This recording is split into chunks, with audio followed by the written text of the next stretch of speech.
What Lonzo thinks is a free-flowing conversation. We talk about everything. You name it. If it's happening, we're gonna talk about it, share an opinion on it. Anything from politics, sports, finance, current events, movies, pop culture, space exploration. You name it. Archaeology. If there's something going on with it, we're gonna talk about it, have an opinion on it. And today, I actually have a guest with me, and I am so excited. Her name is Bridgett McBride. She is the president of Three Fold Living LLC. Bridget, are you there? Hello. Hello. Hey, how are you today? I'm doing wonderful. All right. I just gave you a brief introduction there. Like I said, she is the president of Three Fold Living LLC. She is a graduate of Fort Valley State University, and she's also currently working on a PhD. So she's a very intelligent, well-read, studious individual. And we're going to go ahead and talk about a number of different things. But starting first of all, tell us a little bit about yourself, Bridget, and about Three Fold Living LLC and what your mission is. Okay. Actually, I am working on my doctorate in accounting, and pretty much my goal of my company is to help people with wealth, health, and understanding how those things combine and how we can improve our lifestyles by addressing those issues and getting those things on the table and making things happen differently for ourselves. And we control what happens. We choose.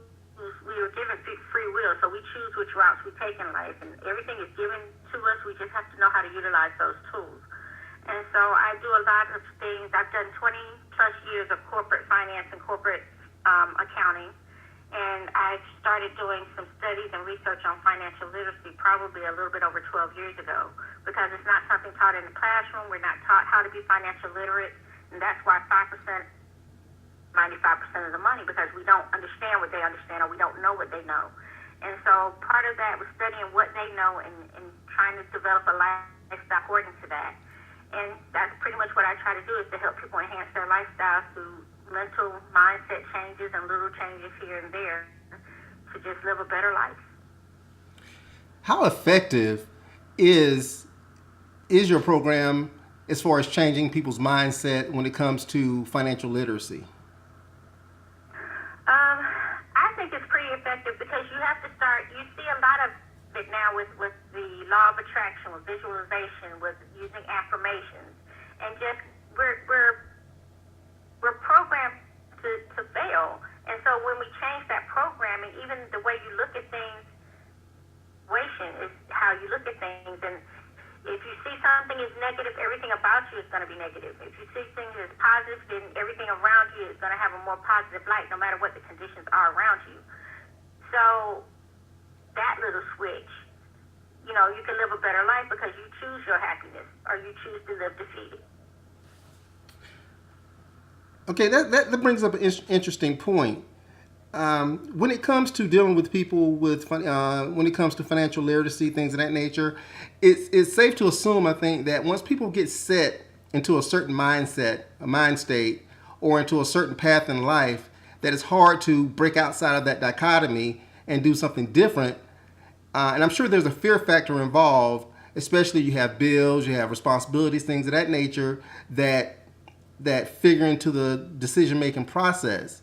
So in your business, how do you work around that fear factor and that fear of loss that people may be reluctant to step out and make a change in their lives for fear of losing what they already have acquired? Well, first of all, you have to realize that our economic and financial system runs in cycles regardless. So you have to watch the cycles and see what goes on. Because, like they say, when you don't know your past or you don't know your history, you're doomed to return to that state. So I do a lot of different things with people. I have people keep money, what I call money journals. People don't understand that a lot of their spending, and when you make decisions about things concerning like high dollar purchases or what you've been taught in the past, it's ingrained in you. It's like my mother's generation, and what they passed on to me is get a job, work 30 years, then you retire. Well, that's not the atmosphere we live in at this time. I've been laid off 3 times in my career. Worked a lot for myself, and I've gone out there and created my income, because you can't rely on the company you work for anymore to sit there and say, okay, you're going to be with me 30 years, I'm going to give you a pension, and everybody's going to be happy. We don't even know if we're going to have $1 from Social Security when we retire. You have to go in and break some of those chains of what was being taught all along. And everybody says get an education, and I'm a proponent of education. I'm a child of an educator. So that's one way of broadening your horizons and opening your thoughts, but you need to be able to apply that education to your life. To just go to school is another thing, to just make sure your school is everywhere you go, because you're always learning, and you're learning from everybody around you. And that's something that I try to get something from everybody that's in my life, because they say sometimes people come in your life for a reason, a season, or a lifetime. So you have to take advantage of each one of those opportunities. Oh, absolutely. And when it comes to the educational process and people that you've dealt with in your industry, how resistant are they to that? It's a lot of resistance, because you want to go back to what's comfortable. You don't reach success until you're uncomfortable. Everybody has a spirit base, whatever that spirit base is. For me, it happens to be the faith of Christianity, or that faith. But I know He has a plan for me, and I know that plan is for good and not for my demise. So I trust in that. That's my faith base. So that's where I go to when I need things done. Everybody has to go to their center and figure out where it is that they draw their strength from, or they achieve their wisdom from, or whatever dichotomy that you use for that. So that's very important, some type of structure within yourself. And when I'm dealing with people, like one of the hardest people that I had to see change is my own mother, because she was a teacher for 35 years. And so then she retired and she had her pension, but she still didn't have enough, this and the other. My mom went from, baby, I want you to get a job to let's get your business growing. So her mindset has changed. And it took a good while to change my mother's mindset, believe it or not. But to get them out of that, you go to get a job and you work for somebody else and you build their dream and that type of thing. Okay, let's get your dream going. What do we need to do to build your dream? Let's, instead of saying go chase that job, let's build your dream and create whatever it is that we need to create for you to be happy. It's hard to change that. Oh, absolutely. Absolutely. Oh, and by the way, tell your mama I said hi. I will. Tell her I need to get by there and get me another plate as well. You have to call now, because she's driving the shuttle bus back home and want to Robbins 3 days a week. Okay. All right. But I still need to get that plate. So, Mom, if you're listening, I'm going to be calling on you. Okay, so let me circle back a little bit. Okay, what differences, if any, do you see across the racial divide when it comes to financial independence?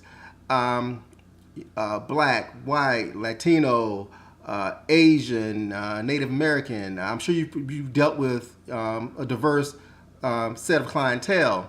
So is there a noticeable difference across that construct, or is it pretty much static across the board? It's a notable difference. They teach us to be consumers, and in the Black community, we have consumerism on lock.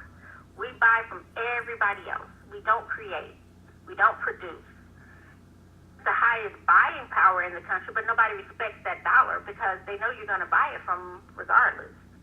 So what I've seen is, even in doing my research for my dissertation, is that, there's a very big wealth disparity among the ethnicities.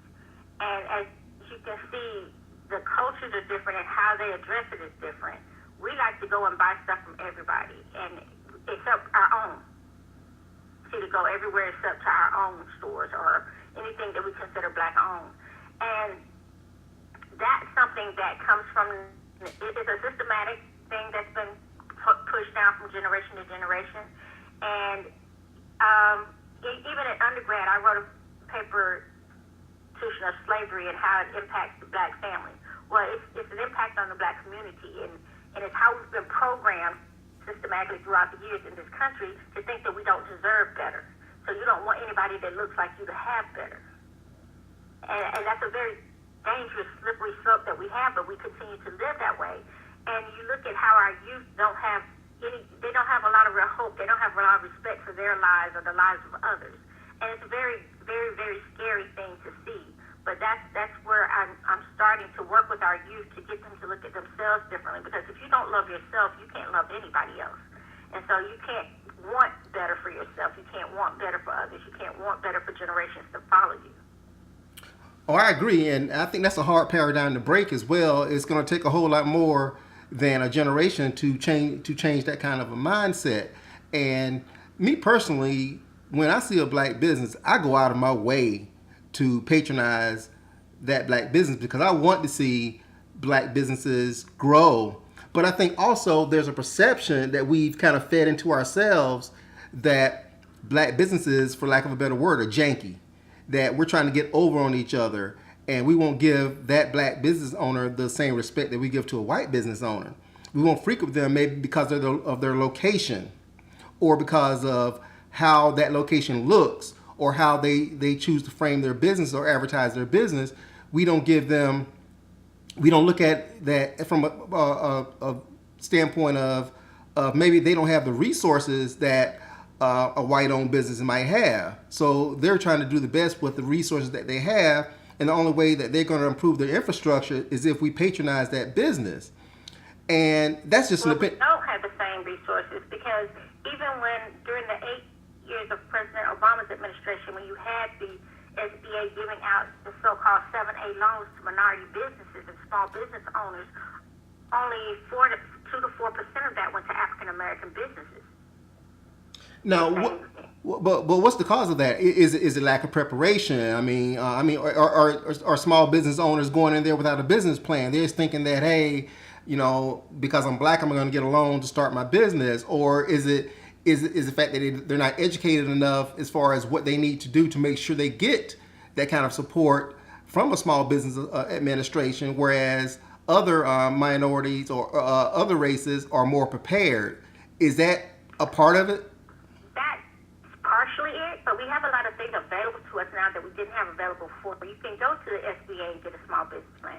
But the thing is even still, you have these institutions that are giving out loans, but then you have lawsuits going against a Wells Fargo or a Fifth Third Bank or all these banks that are paying restitution for jacking the interest rate up on the loans you give to people of color. So if you're going to give me a business loan, but you're going to charge me twice the interest rate that you're going to charge my counterpart that isn't of color, you're putting me behind the 8 ball before I even get started. Even when we get jobs coming out of college, we get paid 15 to 10% less experience levels. So it's still a systematic thing there. It's there. Jim Crow is still here. He just changed his methodology. So we have to try to battle those obstacles and get around those obstacles. If you're not if you come through the door and they already know what they're going to do, because this is the line that says this is what you do for this and this is what you do for that. You can't necessarily change the system right away, but I work with organizations that have put over $3 million into the African American community because we found ways around some of those obstacles. But then people want me to sit there and give them this information and resources for free, but you don't go to Walmart and ask them for anything for free. Oh, absolutely. So I'm going to assume that you're not just working in the local, say, Atlanta area. You're also working throughout the country. Is that correct? I have business partners throughout the country. Yes. Okay. So what differences would you see? Say, for example, in the deep South versus, say, in the upper Northeast, or in the Midwest, or in the far West. Is it a noticeable difference as far as the mindset, or is that pretty much static across the board as well? You have a little bit of everything all over the place because we're so mobile now. One of the things is that you do have to be around a group of people that have a different mindset from you. What I grew up with was growing up in a community, and you're familiar with that community, but growing up in a community where my mindset and my vision was always a lot bigger than everyone around you, which leads to people in that community trying to push you back because they don't want you to dream big. That we see throughout wherever you are in our community. Instead of us trying to push each other forward or helping each other get there, we're too busy trying to pull each other back. Whether we're doing it physically, whether we're doing it, verbally, whether we're doing, we do that. Instead of, I try to get people together. Okay, what is your dream? How can I help you get there? What is it that you need from me? Okay, are you willing to invest in your dream? Get there. But how foolish of me to give you information for free when I still gotta eat. Right, and once again, I guess that free mentality is something that's more systemic than we care to imagine, and I see it across the board myself, and that's a dangerous mindset, because if we limit ourselves, we are holding ourselves back more than anything else, because we don't want to venture outside of what we've always done. And they tell you they have words for people doing the same things over and over again, expecting a different result. Yeah. The community continuously do that. We've always done it this way. Yeah, but you know what? This is 50 years locked down on the road. You should have changed what you've always done by now so you can compete with what's going on now. I see this in our historically black colleges. I see this with our black businesses. I see this in everything in our community. We have to move forward. And guess what? This country would not be in the advancements that it has if it weren't for black inventors, black scientists, black engineers. Why is it that we can use our talents to push the country, we can't use our talents to push ourselves? Oh, that's simple. That's simple. Because as soon as we get a couple of dollars, we want to go out and buy a Mercedes, or we want to go out and get a high interest loan for a house in a nicer neighborhood. We want to go out and buy the nicest clothes and the nicest shoes and spend $400 on a pair of Jordans and things of that nature. I mean, we don't. None of that money works for you. Exactly. But that is a hard pattern to break. And you spoke on it. You said, consumerism. It's hard to especially when you're born and raised in it, when say you're a child and your friends are making fun of you because you're wearing sneakers from Payless, or because you're wearing off-brand jeans, or if your parents drive an older car, or if you live in the projects versus living in a suburb. I mean, it's something that's ingrained early on in our community. That is something to wear your wealth instead of having wealth. Exactly. And I think you can attest that some of the brokest looking people are the people that have the most. Exactly. Right. One of my mentors is 8 years younger than me, 7 years younger than me. And you would never the multimillionaire.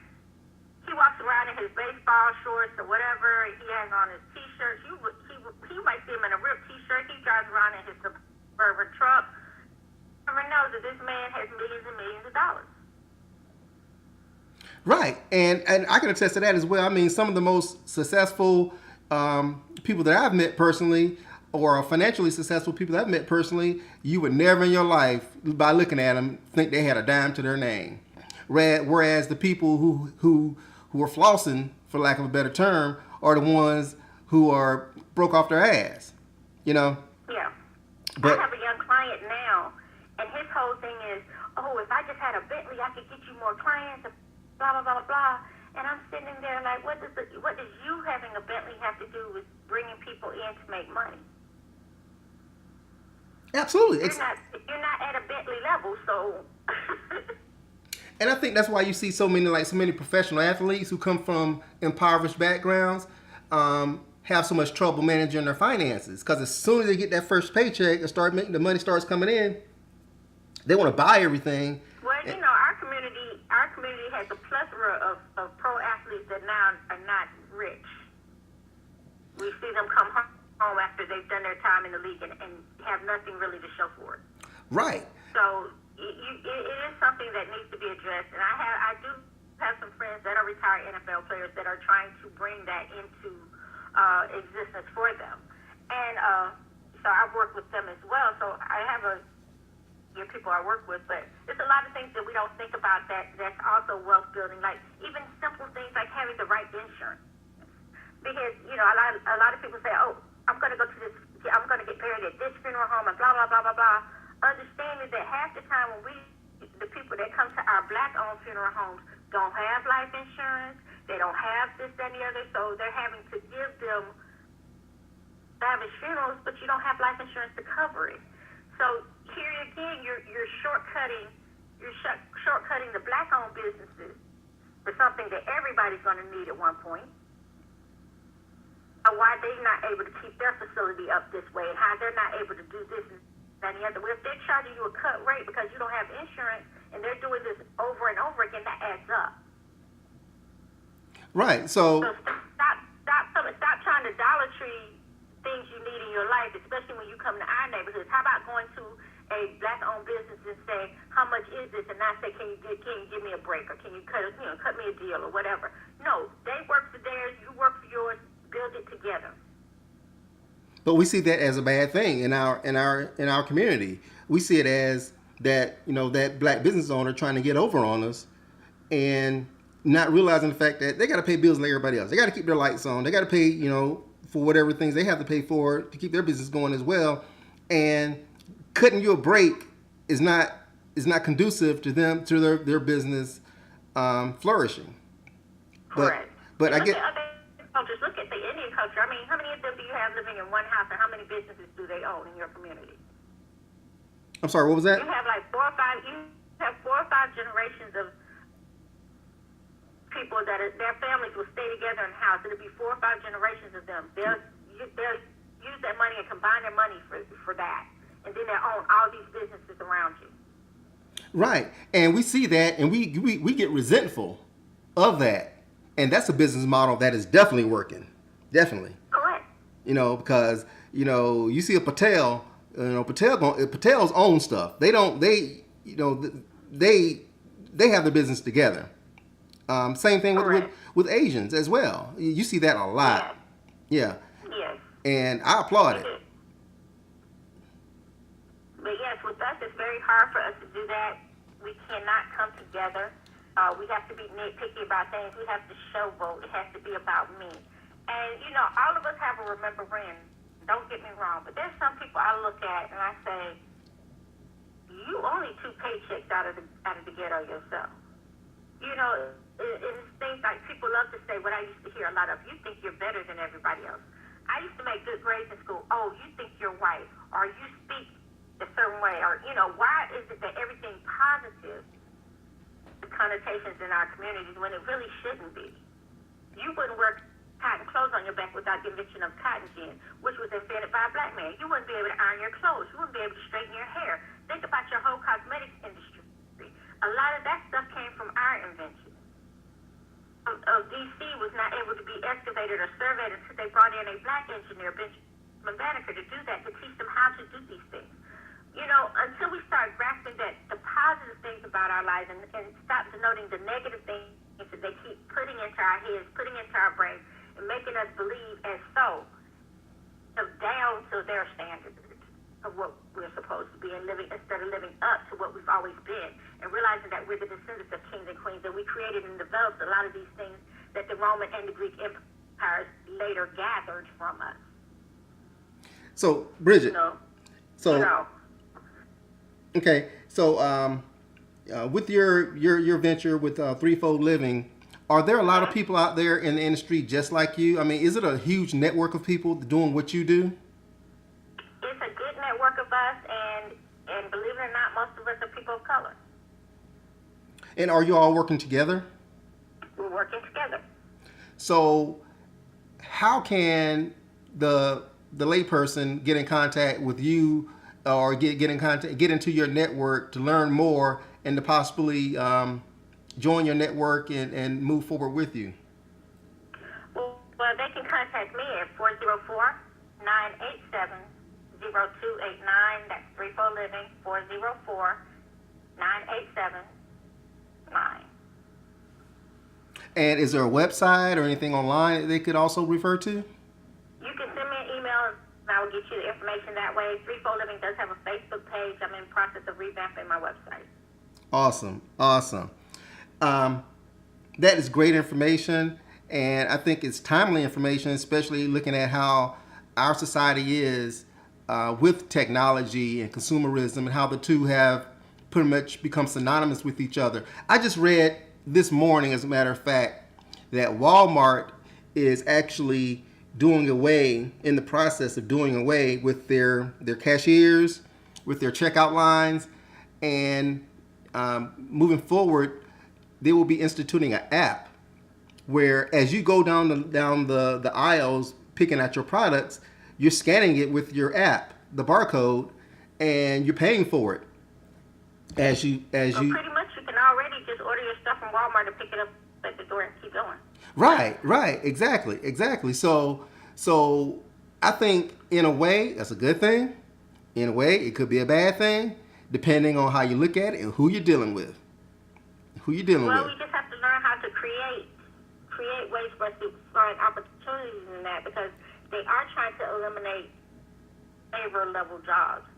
So you're going to have to move with whatever is going on in the environment, and we have to just be creative and inventive, and sometimes move outside of your comfort zone to get where you need to be. Right, and my first thought was, when I read that article, is that Walmart is going to do away with buyer's remorse. And what I mean by that is, when you're walking up and down those aisles, you putting stuff into your cart. A lot of times, I know I do it. A lot of times before you go to the checkout line, you be like, "Hey, I really don't need that. I really don't need this." You'll put it back. But now, if you're scanning stuff right there on the aisle, I think it's going to do away with a lot of that buyer's remorse as well, which could be a bad thing. It's a great thing for them, but it could be a bad thing for the consumer. What are your thoughts on that? Walmart is an interesting store. I try to stay out of it because I tend to get more than what I want when I'm in there. Exactly.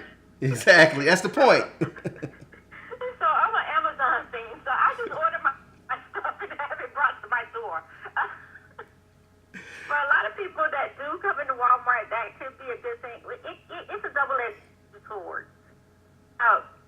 The lower prices, which is what they branded themselves at, and you're talking about the group of people that really deal with them. And yes, everybody has a cell phone, but you also have to. People need to understand, because we're us as big consumers, they need to be able to understand needs versus wants, and that's another thing that we just do not understand in our community.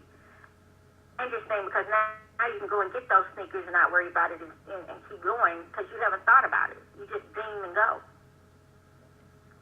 Right. So I like the idea that I can sit there and do I really need this, and what I tend to do is I'll leave it there, and if I really need it, I'll come back and get it. But if I didn't, I would just first priority anyway. Bridget, I'll tell you right now, if you saw my Amazon cart right now, you probably throw up. I got so much stuff in that cart. I got stuff in my cart for like years. Really? Oh no. The biggest thing I buy on Amazon is books, and that's my thing. It's kind of that. Oh. I'm still a big book person, so I like to read a lot. Oh, Amazon hates me. Amazon loves me during Christmas time because my nieces get books. Because I take them to museums for their birthdays. So we go to various museums for each one of their birthdays. But I found a lot of Black history books. And then I found Bridgett McBride, which is a friend of mine that I, on Facebook, but he attended Morgan State University, which is where I attended for undergrad as well. And he has a whole thing of books on just children of color, on different career choices, on different things like that. Because certain careers we're going to always need. You're going to always need a dentist. You can't have somebody, a mechanic. I don't want a robot working in my mouth. So you're going to he looks at the different career things. He looks at different avenues for children on how to deal with bullying and things like that. But I find a lot of books like on Coretta Scott King or different people in our things that in our history that my nieces need to know about as young Black women growing up in this very tumultuous environment that we're in right now. So my mom loves Amazon. So I think we cover for you. We're good. Yeah, because I've been an Amazon member for like forever, Prime and the whole nine. But I rarely buy anything through Amazon, but I'll put like a billion things in my cart. But I might buy 5 items from. They have paper dolls. Remember paper dolls when we were kids? Yeah. They have paper dolls on Amazon. Really? Yes. You can get anything on Amazon. You can buy the space shuttle on Amazon now. You can buy everything. I'm actually invested in a skincare line that's white labeled on Amazon. I like Amazon. Every time somebody buys from them, I get paid. I like that. Well, that's cool. That is too cool. That's the type of things we need to understand. It's like, I'm invested in a skincare line. I don't know what it's called on Amazon. I just get a check. and you shouldn't. But we're not taught those things. We're taught 401ks. Everything is driven by somebody else. And so it's been fun. I've been having conversations, and it gets scary sometimes because I sat down with a couple of gentlemen a few days ago, and we were having conversations, and we were talking about, and we were like, oh, all you have to do is bring $2.5 million to the table, and I'm sitting there like, okay, I'm at the right table. But it's one of those things you have to think about for a minute because this is the realm I'm stepping into. Right. Mindset, because those old things will pull you back, but I have to open my mind to these new realms. Right, and you can't worry about what the naysayers are saying or thinking because usually the person that's putting you down is the person that's not doing anything. They just don't want to see you succeed, and I think you said that earlier. Yeah. So you always have to. It's great. Yeah, I mean, and that is a mental struggle. I will admit it. I will admit it because I think just intrinsically as Black people, we want to be accepted not only by our peers but also by our people. And we want to kind of fit in and not be subject to any kind of ridicule. Anyone saying, hey, well, look at this person. They're stupid. They're doing this, and this. You know? So I think it is a mental struggle. Whereas, and once again, and not to be racial or anything like that, but you know, it kind of sickens me in a way to see white people just go for it. They go for it, and it's like, everybody else be damned. You know what I mean? Because they're in their mindset, in their culture, they're entitled to that. And that's what I said. They've conditioned us to think that we're not. Right. And it's like we have to, you know, even though we're grinding, it's like we also want that acceptance along with the grind. You know? I've gotten to, I think I learned this a long time ago growing up because of the community we did grow up in, and I was not accepted by a lot of people, that I really just don't care. I had to get that early, and that's why I look at the bullying and things of that nature. I just don't care because when I look at what's over my head and what's the clothes on my back and things of that nature, there's a small circle of people that contribute to that.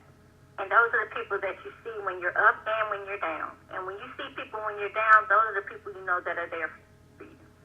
Oh, absolutely. I mean, you absolutely nailed it there. Yeah, obviously, because when things are going well, everybody's your friend. When things going bad, they don't know you. So I definitely can feel you on that. And oh, by the way, not everybody looked down on you when you were in high school. Okay, I had your back then. I know you don't remember me, but I had your back then. Well, that's good to know. Oh, and by the way. But everybody looked down at me. I was 5 feet tall. Yeah, driving that little white car. Was it a Pulsar? Yeah, it's a Pulsar NX. Yeah. That's right. I remember you. Oh, by the way, yesterday I had Joy Marsh Stevens on my show. And okay, yeah. We had a great conversation. She's up in Minnesota. I got a bone to pick with her. I told her I had a bone to pick with her. Now I'm gonna let you know because I don't think you've heard the show yet. She lives in Minneapolis. She lived in Minneapolis for like decades now. Correct. And you know, this woman had the audacity, the nerve, the unmitigated gall to tell me that she lives in Minneapolis and has never been to First Avenue. She's never been? Never. Oh, see, I have a girlfriend that used to work in the electric industry, and she's diehard Prince like you. To hear all of her stuff about when she went there and she got to see everything, and she's still friends with some of the people that worked in his band and things of that nature. So I get great stories.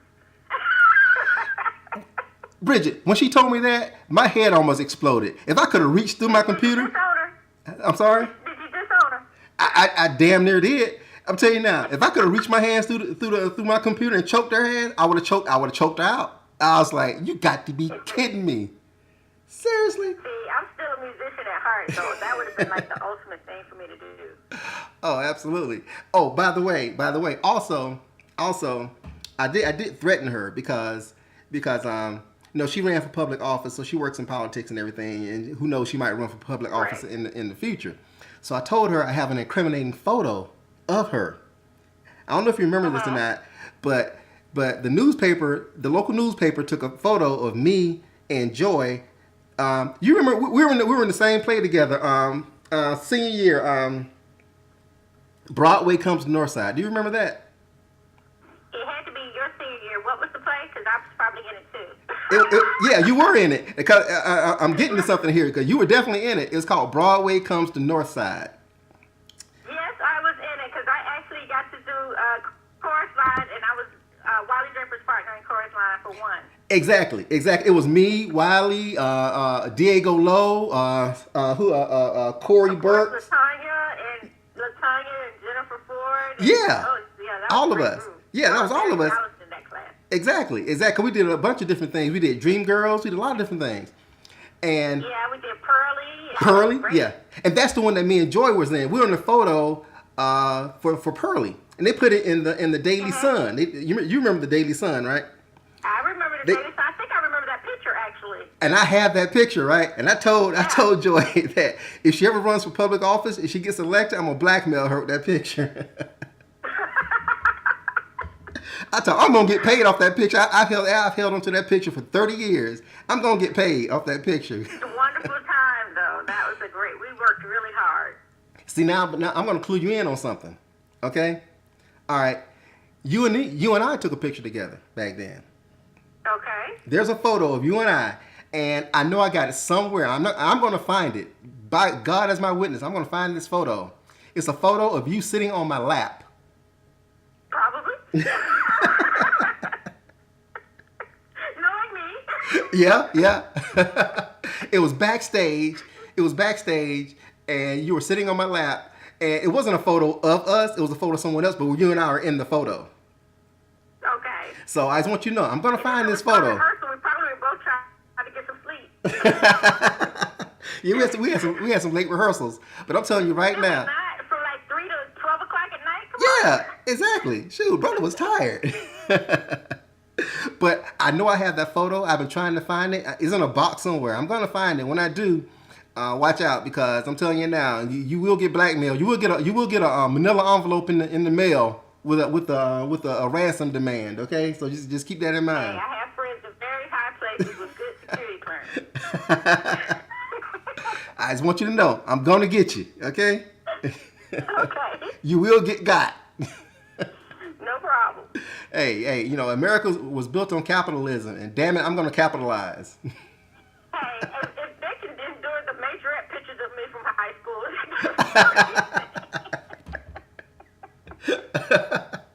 and there's plenty of those out there floating around. I know. Oh, well, I'm sorry. I do have to close the show on a bad note with some bad news, some tragic news. So, bear with me. Okay. Robbins beat Northside last night. They needed a reprieve. It's been a long time since they had some air. I know, but that's never a good thing. Okay, No, but we'll let them have their little talk this year. We should never play them at the beginning of the season. It depletes the whole process. And see, that's capitalism. I know. Okay, you always have that at the end of the season. Exactly. That was always the highlight of the whole school year, is playing playing Warner Robbins in the last game of the year. I look forward to that. The pep rallies, everything. It draws over 20,000 people. The city could be cleaning up. Yes. Why would you do it in preseason? Yeah, I don't understand that at all, and I think it is taken away from the luster of the game, because I used to go all the time, but I haven't been to the game yet since they moved it from the end of the season. Okay. I had a friend of mine that's running for city council. Darren Lee's running for city council, and if he wins, we're gonna try to get him to convince the school board to change that stuff around. Right. I mean, that is a tradition that needs to be preserved. Some traditions do need to go away, but that's a tradition that needs to be preserved. Never need to go away. You need to be in school. We need to be able to antagonize each other all season long, Exactly. and then end the year up with a big game. Exactly. That's the way we were brought up, and damn it, that's the way it should always be in that city for here into perpetuity. Okay. All right. Now, I got one more thing I want to discuss with you. Sure. Okay. All right. I'm a movie buff, right? Yes. I'm a screenwriter. Yes. So I know a lot about movies. Okay. But I have a problem. I need you to help me solve it. Okay. All right. Do you watch a lot of movies? Not a whole lot, but I catch a few every now and then. Okay. You do realize that I'm black, right? Yes. Okay. All right. My favorite movie of all time is Gone with the Wind. Ooh. Okay.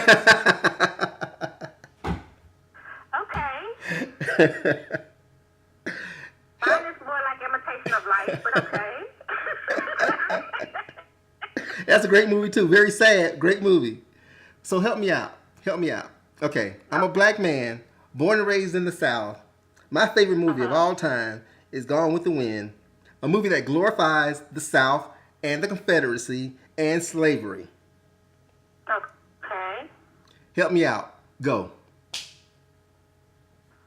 Well, that's how they kind of program you, because they want to romanticize this whole institution of slavery where they had free labor, where they're changing, all of this stuff is built and they get to sit on the veranda.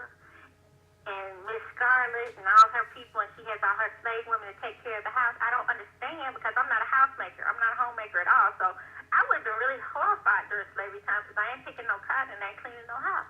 So, so I'm not exactly sure what your it might be the whole romanticism of it and how they tried to glorify that era.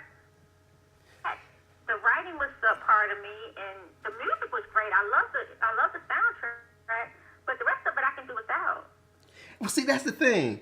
And I wrote an article about this, and I titled it "The Conundrum of Gone with the Wind." I also did a podcast on it. Well, I still have not reconciled my issue with this.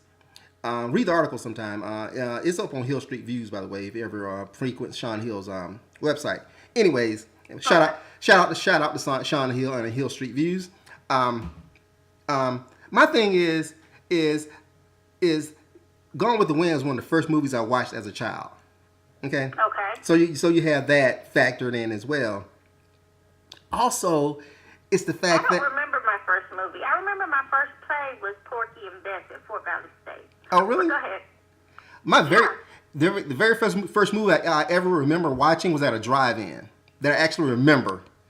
Was that one over there that was over by 247? That's the one. Yes. Circle in that area? Yes. Yes. Yeah, I remember that. I used to live over there. The very first movie I remember,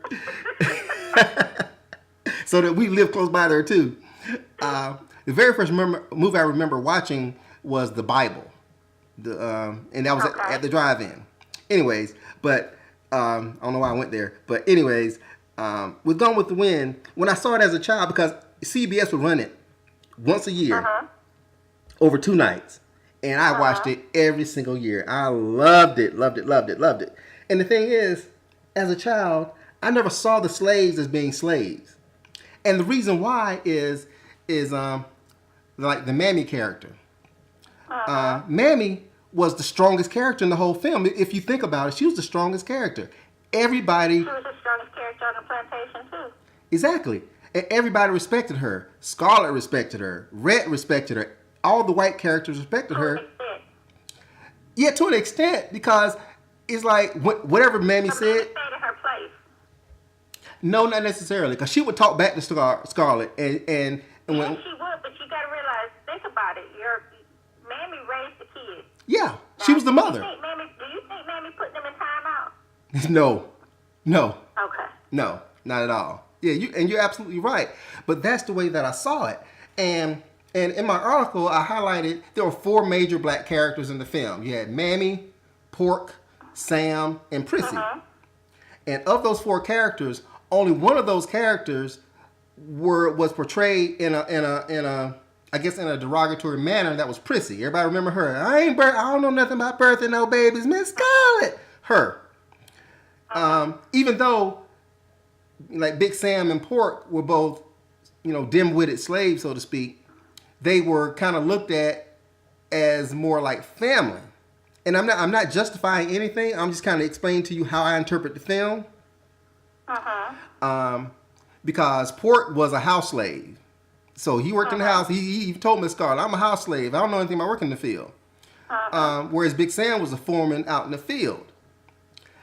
And I think that the filmmakers went out of their way to not portray them in a derogatory light, as far as your traditional slave that you have that mindset on seeing on TV and in film. I think that was on purpose. It was on purpose.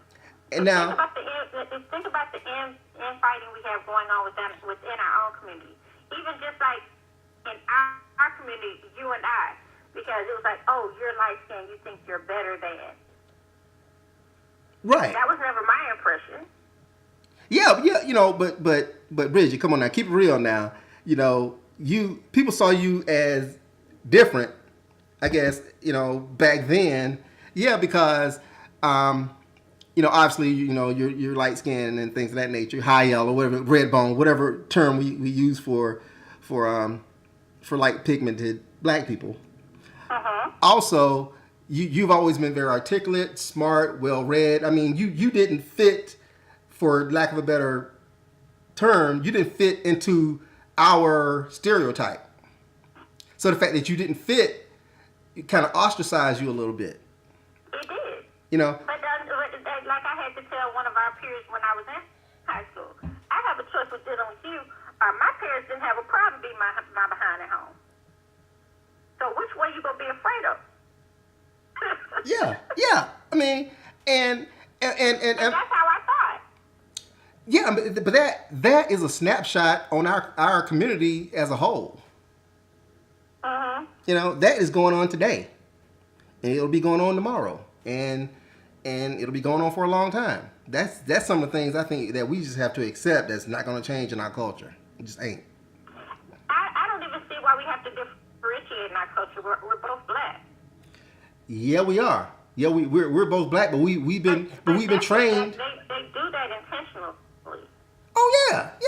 It's like when they portray Egyptians, I don't care how you slice it, dice it, freaking see it, are African. Yeah, but Cleopatra was white. Let them tell it. Let them tell it. Yeah.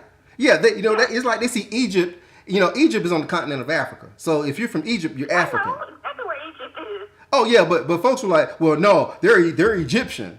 No, they're African. No, they're African. Yeah. You know, if you're from Georgia, the folks say, well, you're Georgian. No, you're American. You know, they don't isolate. But you know, in pop culture and in the media, Egypt is made out to be because Elizabeth Taylor played Cleopatra. The damn it, Cleopatra was white. You know. Yeah, no, it's a lot of things that are misled about what they teach. And one of the things that I love, that I went to a historically black college, and I love that fact, is I went to school at Morgan State in Baltimore, Maryland, my freshman through, I did 3 years there. Freshman year, I walked into my history class, my honors history class at Morgan, and I had a professor, Dr. Turbo Pan, and she said, for 12 years, you've been taught his story. Now I'm getting ready to teach you the whole story. Things that we don't look at, like the Romans and the Greeks got the calendar from the continent of Africa and changed it, if you look at it. Oh yeah, I mean, a lot of the history of the world is steeped in Africa, and I mean, there's really no denying it. But if you let someone else tell your story, you're gonna get their version of the story, and that's what's been happening, right? Bridget, oh my God, I think I dropped her. That was Bridgett McBride, president of Three Fold Living LLC. She preaches financial literacy and keeping your wealth in your communities. She's very astute. She's a great asset to our community. And be sure to look her up, Three Fold Living LLC. She has a page on Facebook as well. I want to thank her for being my guest on What Lonzo Thinks. Please hit me up, www.whatlonzothinks.com, or email whatlonzothinks@gmail.com, or please comment below. Please subscribe. Let's keep it going. I have a Patreon page as well. I do appreciate your support, so please keep supporting me on Patreon as well. Everything that you give, it is needed. And once again, this is Alonzo with What Lonzo Thinks. Hit me up. Thanks a lot. Once again, Bridget, we'll talk later. Bye.